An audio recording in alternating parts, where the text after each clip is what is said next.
Hi friends, అందరూ ఎలాగున్నారు? నేనైతే చాలా బాగున్నాను ఫ్రెండ్స్. వైజాగ్ రైల్వే న్యూ కాలనీలో పరదేశమ్మ పండుగ చాలా బాగా చేశారు ఫ్రెండ్స్. అమ్మవారు మర్రిచెట్టు కింద స్వయంగా వెలిసారు ఫ్రెండ్స్. చాలా మహిమగల తల్లి. చూడండి ఫ్రెండ్స్, పండుగ అయితే చాలా చాలా బాగా జరిగింది. 19వ తారీఖున అయితే ఘటాలు ఎత్తారు ఫ్రెండ్స్. చాలా బాగా జరిగింది ఫ్రెండ్స్ పండుగ. అమ్మవారికి చీర, పసుపు, కుంకుమ మొక్కుకున్నోళ్ళు ఏం మొక్కుంటారో అవన్నీ కూడా ఈరోజు అయితే వాళ్ళ మొక్కులు చెల్లించుకుంటారు ఫ్రెండ్స్. కానీ పండుగ అయితే చాలా బాగా జరిగింది. మీరు కూడా తప్పకుండా ఈ గుడికి వెళ్ళి అమ్మవారి ఆశీస్సులు పొందాలి ఫ్రెండ్స్.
ఇంట్లో అయితే ఈ విధంగా పూజ చేసుకుంటాం ఫ్రెండ్స్. మంగళవారం అమ్మవారికి నైవేద్యం పెడతాం, పారం పెడతాం ఫ్రెండ్స్.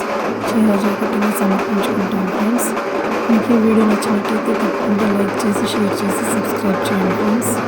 నెక్స్ట్ వీడియోలో కలుద్దాం ఫ్రెండ్స్.